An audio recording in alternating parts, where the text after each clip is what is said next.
Well, my grandfather Garrett came from Ireland, from Belfast in the 30s. Now, I was born in 1930. Well, apparently that was the big recession when nobody had, it was a terrific recession. And they had, they must have come here with some money because they had a business in Scotland Road and they lived in Pilgrim Street. He was a tea blender. This was before tea bags. When you had your big tea chest like that, wonderful tea chest, and it was on art. Very classy shops like Cooper's would do your own blend of tea and all that, you know. It was before we lived in the age of tea bags, and they sold other things like that. Very nice type of special foods. My grandmother and grandfather were Irish, so my mother was Irish, wasn't she? I mean, they got married in Ireland before they came over here. You see, I was a Protestant. I'm Protestant, I'm not Catholic. Catholic came from different part of Ireland, Catholics, mostly Dublin, were mostly Catholic, poor families, but they knew how to entertain. And if they had a funeral, it was properly done. If you knew our Billy or our Jeannie or our Ada from around the back there, all the back doors, they were all houses. They're all flats now. You've got loads and loads of people down there, but they're all one houses. So if you knew the families, even the little children I used to play with, you were on a bound to go into those funerals, and they did them properly. The coffin was there. The coffin was open and the body was in the coffin, and you went in and you looked into the coffin and you said, well, goodbye Billy, you know, it was lovely knowing you, or Edna or something like that. And then everybody did that, and then the coffin was closed and it was a lovely blanket was put over it, and then somebody could play an instrument, usually the piano accordion, John. Piano accordion, and then somebody would play a music, and you get a nice sandwich and a cake or something like that, and that's how it was, and that's how it ended.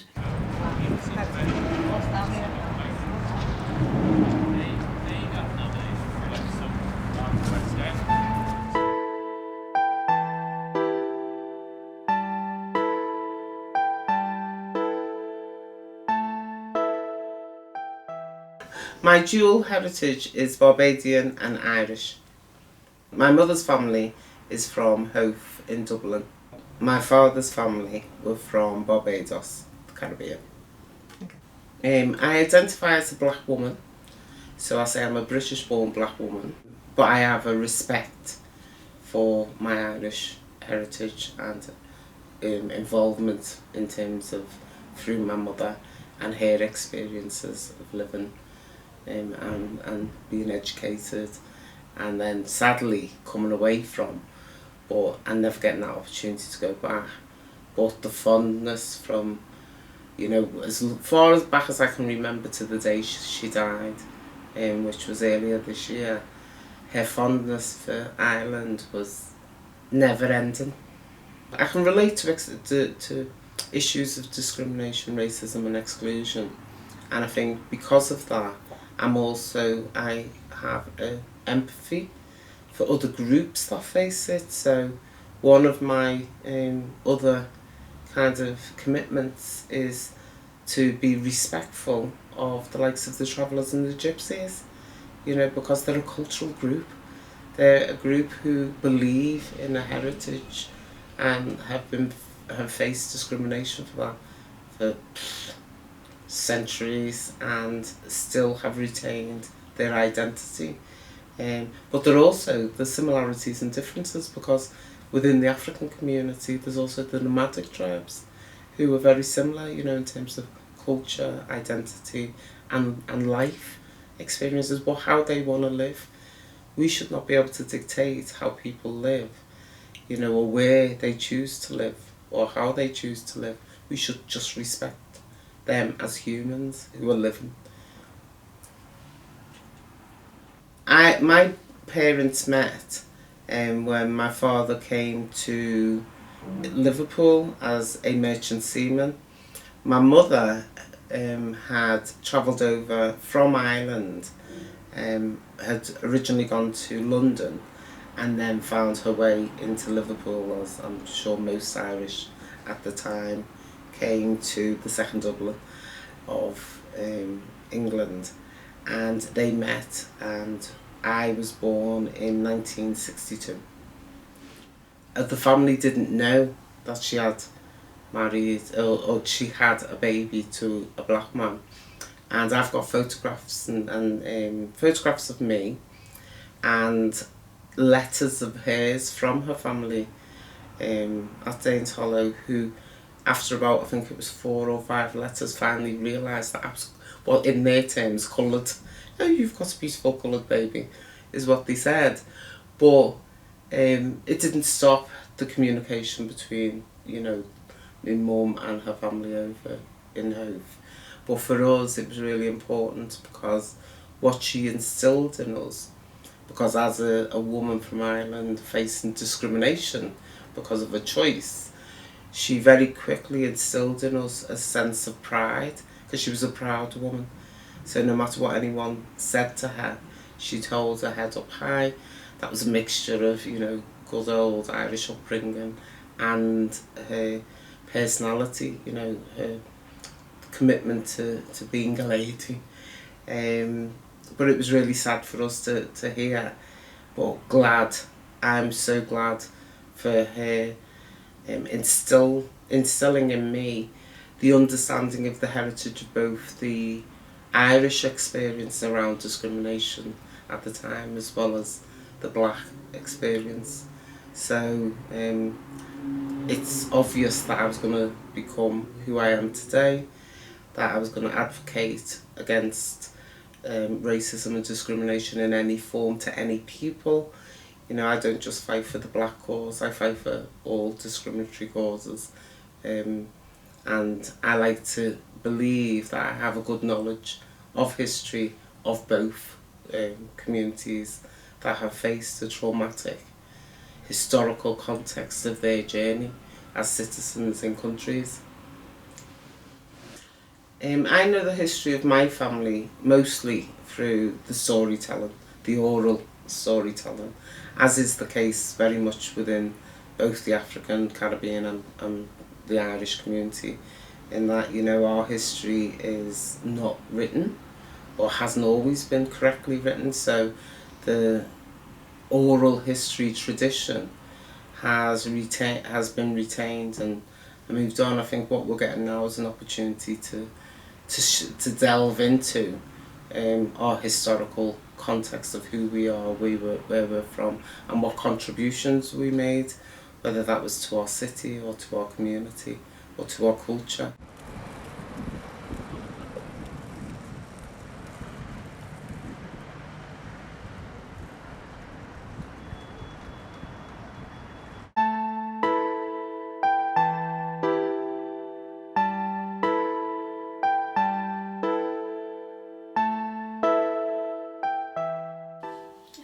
I seem to identify more with the Chinese side of the family. I'm not sure where my mother's family was in Ireland. Her maiden name was Duddy, and we just knew that she had an Irish connection. Yeah, my father came from Shanghai on the Blue Funnel Line. I don't actually know how they met, no. No, I don't. All I knew was that my mum came home one day and my dad wasn't there, and she thought she was playing mahjong. And then as time was passing by, she'd found another friend who'd said, oh, her husband or partner, whoever it might have been, wasn't back either. So they just thought she was late playing mahjong, but apparently they found out, as they panicked a little bit, that a lot of them couldn't be found anywhere, and they just didn't know what had happened to them whatsoever. They were forcibly repatriated, and that's something I just can't get my head around.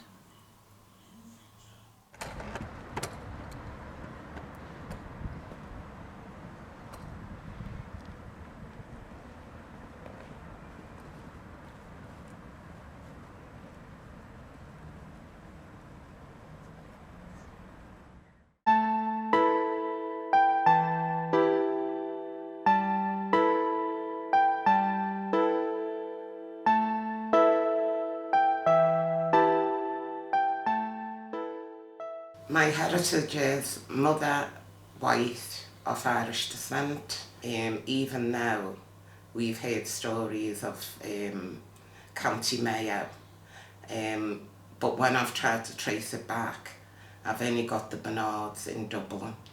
My father's from Sierra Leone, he's Timony race, Africa. Yeah, my mum and dad met in Stanley House, which was a social club on Parliament Street. So that's where they met. He was a seaman. I identify with my mum's side of the family because I never knew the African side. So all my granddad, my nan, all my great aunties and all my cousins that I speak about are off the white side of the family, the Irish side of the family. I don't have no cousins of the African side. I don't know where they are. But my personal identification, I am mixed race. And that's the way I was brought up. I come off two strong, powerful, beautiful races, full of culture, which I'm proud of, and I identify as two races. I am mixed race. And everybody in Liverpool knows that you are of Irish. That's how we get our accent. We are of Irish. I mean, even to now, the boundaries, I mean, when I was a child, the religious boundaries were really, really strong. I used to get told stories of like my granddad doing things and things like that, but I think that now has eased a lot, which is for the better. Where we now are more, people say you're Christian rather than Catholic Protestant. When I was a little girl, I was never allowed in that cathedral, the Anglican. I couldn't go in it. I never went in that cathedral till about 5 years ago. We weren't allowed in it. We weren't allowed to look at the Orange Lodge. We always wore green on Paddy's Day, you know, shamrock, even though I used to eat mine on the way up to school because I was a fat child. But yeah, always things like that. I mean, on a Sunday in our household, the first songs that we had was the Irish Rebel songs. So that used to blast every Sunday morning. Kevin Barry, the wearing of the green, so we all know that. After that was the African freedom, when they got their independence, and then after that we were allowed our music. So that was a Sunday, every Sunday in our house. So we grew up really with strong Irish culture. As I say, I've got culture from two sides, which a lot of people don't get. I've got lovely hair. And I love being Jibble heritage. I do love it. I love the fact, I do feel that you're not above, but you're far more aware, because you can see two races, the good and the bad, and then you are an individual race really, but you're made from them two people. I used to look as a little girl at my mum and dad, who I thought my mum was a film star, thought she was gorgeous, and my dad a big, tall, strong man. And I used to be so proud, even as a little girl.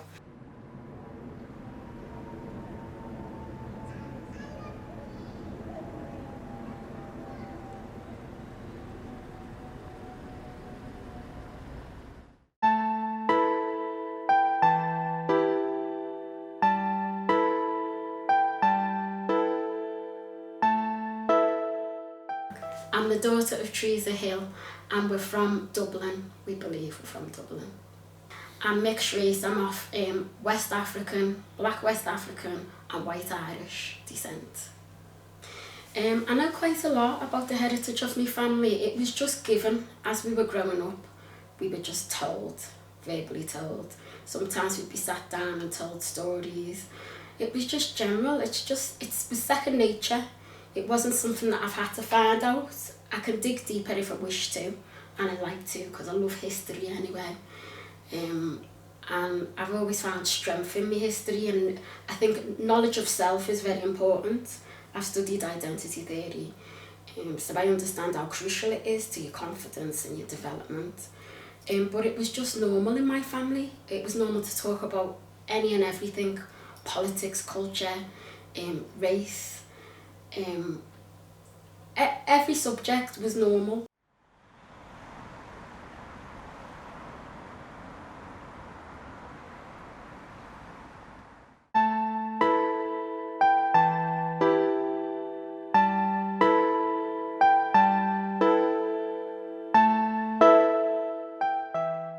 My dual identity is Chinese and Irish, and my paternal grandfather was from Canton in China.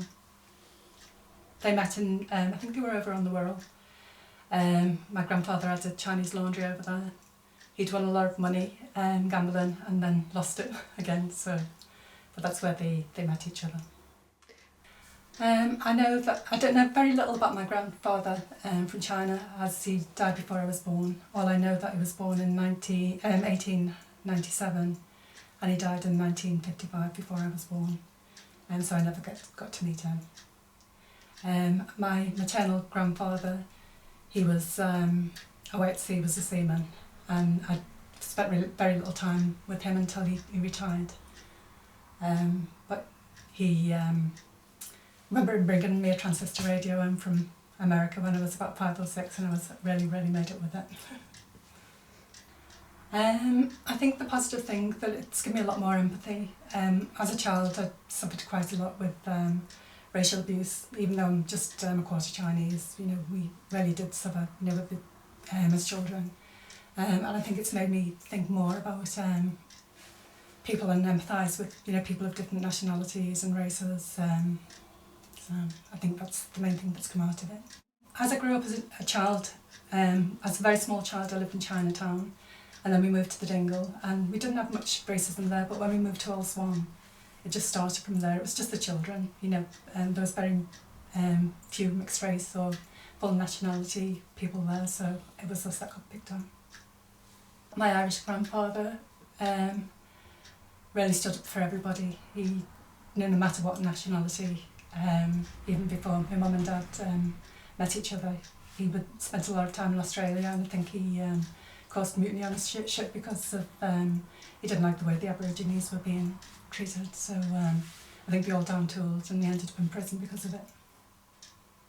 I identify with both sides of the family. I really do. I've got quite a few friends who are Irish, so I've had a lot of input into the Irish community, and the same with the Chinese. I do Tai Chi in the pagoda, and I have a lot of connections between both.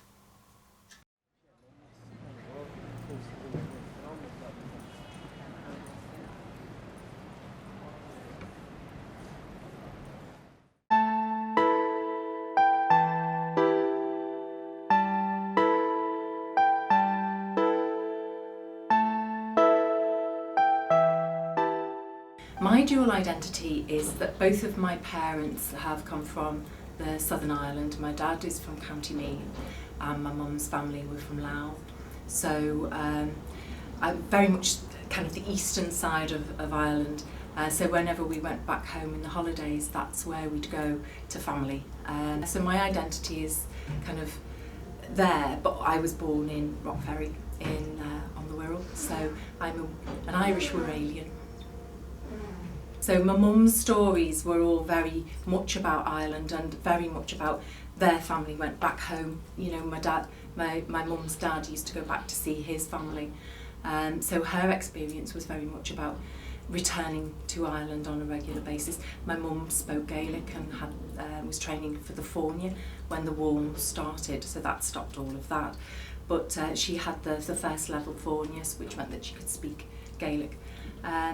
So she was very proud of her dual heritage, and that was passed down through us. And you know what mums are like, you're doing the dishes and the storytelling. My dad was very much, he grew up in County Meath in what was called the Cayley House, and in those days, because my dad was born in 1906, the Cayley House had to be somewhere that the army couldn't see because it was an occupied country and the British Army in. So they had the house furthest from the crossroads. So all the musicians, all the stories, all the tales would go to my dad's house, and he told us stories of staying up late at night, listening to the music and the tales and the news and the kind of the community stuff, really. So my dad was very much brought that out, and he couldn't play music and he couldn't sing and he couldn't dance, he felt. But he was very insistent that we did. So our culture and our community was very much Irish community in Rockferry, going to Irish dancing on a Saturday, going to competitions, through the competition seasons. My brother learnt the violin, I learnt the piano accordion. So it was very much about recognising our Irishness as part of our Britishness, our birth in Rockferry. But that was great because being part of St Anne's allowed that to flourish in a really positive way, because there were lots of people who were in our community and around the community that we knew who had very similar backgrounds to us. Lots of the kids who were dancing were British born, Irish heritage, and so we got to celebrate that as children. Great. I went to Liverpool University. I was very fortunate to do a combined arts degree. I studied Irish Studies, English and Sociology. Part of my Irish studies, 50% of that was looking at Irish traveller culture, and I think that's really close to my heart, and very much part of my work here at Irish Community Care. The other part that I looked at was culture and ethnicity and language through Irish history and Irish heritage. So I understand that my intrinsic sense of myself, what I feel and believe inside, is not touched by other people's judgments on one level, but on an emotional level it is. You know, if you are perceived to be not as Irish as somebody who was born in Ireland and having, an Irish background, particularly I think with my dad being the age he was, born 1906, I feel that, we had the priest around every Friday. We said the rosary with the priest every Friday. We ate fish. We were very much Irish and Irish Catholic, and what that meant and what that means, But I do feel that being part of Irish Community Care and having done the work that I've done, it doesn't touch me in the same way as I know that it does some of our service users who haven't been fortunate enough to be able to work through some of those issues. It is very hurtful. It's very much about your judgment of me. It's not about who I am. And any stereotyped perception that somebody has is harmful and hurtful, because actually if you don't ask me who I am, you don't get the benefit of the richness of who I am. You just have your judgment, and I think that harms us all, because that's about the communities we live in wider than our Irish community. That's about your stereotypes and judgments impacting on how you see the richness of Irish culture in your culture, and something that is really sad.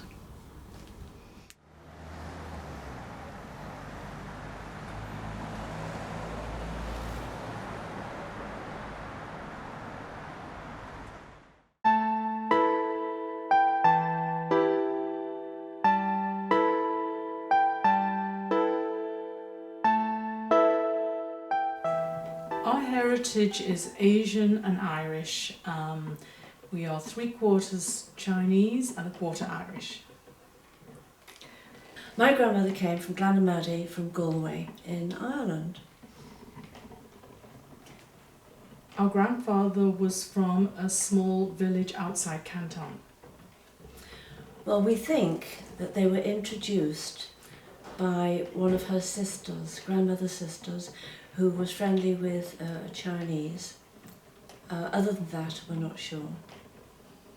I think it was a very successful marriage. They had 8 children, and our father was the 8th child, and he was the only boy, but I think they were fairly happy.